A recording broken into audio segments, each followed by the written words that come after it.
देश में दो विधान, दो निशान और दो प्रधान नहीं चलेंगे, नहीं चलेंगे। ये मांग करते करते कई पीढ़ियां निकल गई। न जाने कितने बलिदान हुए, कितने दधीचियों ने खुद को राष्ट्र को समर्पित किया। अमोघ वज्र प्रदान किए, तब जाकर धारा 370 के निष्प्रभावी होते ही ये सपना साकार हो सका है और राष्ट्रीय ध्वज घाटी की वादियों में पूरी शान से लहरा रहा है। और विधेयक राज्यसभा द्वारा यथा पारित सभा द्वारा पारित हुआ। आर्टिकल 370 हटने का हम मतलब पूरे जम्मू कश्मीर में इसका और पूरे देश में बहुत वेलकम हुआ है और ये एक बड़ा हिस्टोरिक और डायनामिक स्टेप है। एक देश में दो विधान, दो निशान और दो प्रधान नहीं चलेंगे, इस नारे को पूरे देश का राष्ट्रीय मंत्र बनाने वाले इस राष्ट्रीय यज्ञ में स्वयं को संविधा बनाने वाले देश के अमर नायक डॉक्टर श्यामा प्रसाद मुखर्जी को याद करना जरूरी हो जाता है। जम्मू कश्मीर का इतिहास डॉक्टर श्यामा प्रसाद मुखर्जी के बिना हमेशा अधूरा रहेगा।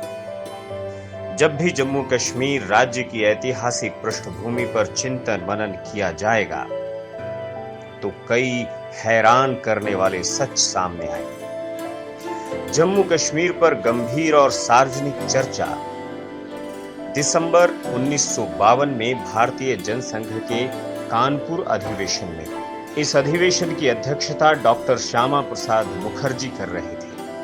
उन्हें जिम्मेदारी दी गई कि वे नेहरू और शेख को पत्र लिखकर राज्य के संवैधानिक प्रश्नों पर समाधान की तलाश करेंगे।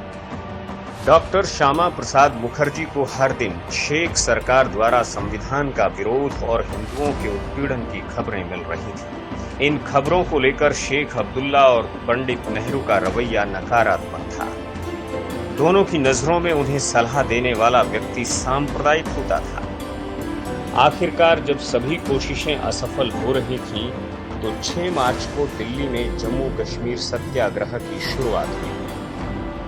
पंडित नेहरू ने सत्याग्रह के प्रभाव को कम करने की योजना पहले से ही बना रखी थी।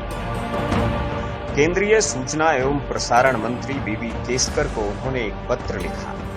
ऑल इंडिया रेडियो को जम्मू की घटनाओं के लिए थोड़ी सावधानी बरतनी होगी और हमें इस आंदोलन को किसी भी प्रकार से प्रोत्साहित नहीं करना है। इसके विपरीत सदर रियासत करण सिंह ने उसी दिन प्रधानमंत्री को पत्र लिखकर सुझाव दिया, इस आंदोलन के प्रति सरकार का नकारात्मक और निराशात्मक व्यवहार एकदम गलत है। इसके लिए उन्हें सकारात्मक दृष्टिकोण की जरूरत है। तत्कालीन प्रधानमंत्री जवाहरलाल नेहरू लोकतंत्र की बातें जरूर करते थे, लेकिन डॉक्टर श्यामा प्रसाद मुखर्जी को लेकर वो हमेशा अलोकतांत्रिक ही रहे। विपक्ष जैसा कोई शब्द उनके शब्दकोश में नहीं था। कम से कम भारतीय जनसंघ के जम्मू कश्मीर के सत्याग्रह के मामले में तो कतई नहीं। उस दौरान जम्मू कश्मीर में भारतीय संविधान को पूर्ण रूप से लागू करने के लिए डॉक्टर मुखर्जी प्रयासरत थे। इस बीच 11 मई 1953 को उन्हें अवैध तरीके से गिरफ्तार कर लिया गया। अब प्रधानमंत्री नेहरू पहले से भी ज्यादा असहिष्णु नजर आने लगे। शेख अब्दुल्ला ने डॉक्टर मुखर्जी को श्रीनगर में कैद करके रखा था। उनकी गिरफ्तारी के विरोध में देश भर में प्रदर्शन होने लगे। दिल्ली सत्याग्रहियों का केंद्र बन गया, लेकिन वो अब सीधे पठानकोट की ओर जाने लगे। सैकड़ों की संख्या में पंजाब और जम्मू कश्मीर की सीमा पर सत्याग्रहियों को गिरफ्तार किया जाने लगा। चूंकि केंद्र सरकार पहले जैसी स्थिति में नहीं थी कि वो जम्मू कश्मीर के संबंध में मनचाहा काम कर सके, प्रधानमंत्री नेहरू के लिए स्थिति असहज हो गई। उन्होंने केंद्रीय गृह मंत्री कैलाश नाथ काटजू को पत्र लिखकर कहा था, अगर जनसंघ का ये आंदोलन चलता रहेगा तो हमें अधिक बल प्रयोग करना पड़ेगा। ढिलाई की कोई अनुमति नहीं होगी और सभी अधिकारियों को इस संबंध में निर्देश दे दीजिए। जम्मू कश्मीर में अपनी गलतियों को ठीक करने के बजाय जवाहरलाल नेहरू का ध्यान जनसंघ को कुचलने पर ज्यादा था। इस पत्र से साफ पता चलता है कि उन्हें किसी न्यायालय का डर नहीं था। जनसंघ के समर्थकों को खुलकर धमकी दी जा रही थी। आखिरकार 23 जून 1953 को वो मनहूस घड़ी आ गई जिसमें देश के महान और प्रखर नेता की रहस्यमयी परिस्थितियों में मौत हो गई, लेकिन दुनिया ने इसे हत्या माना।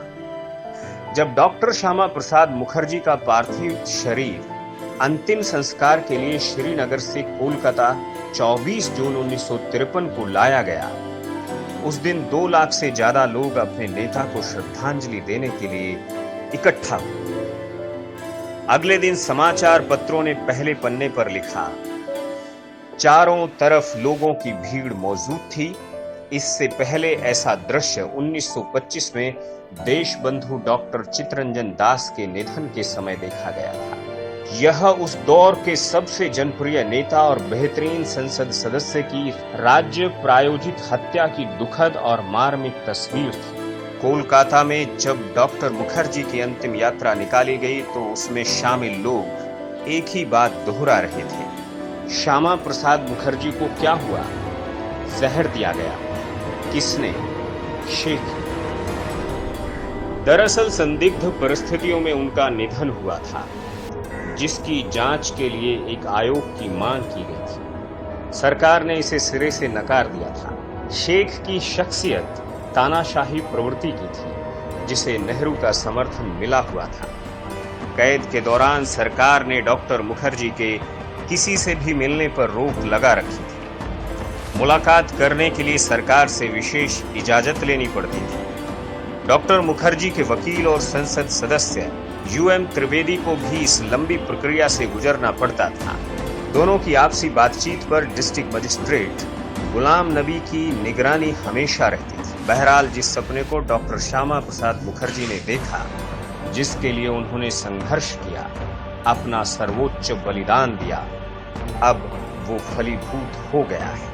अब 2 विधान 2 निशान रूपी संवैधानिक धोखा पूरी तरह से समाप्त हो चुका है। राष्ट्रध्वज पूरी आन बान और शान के साथ जम्मू कश्मीर में फहरा रहा है।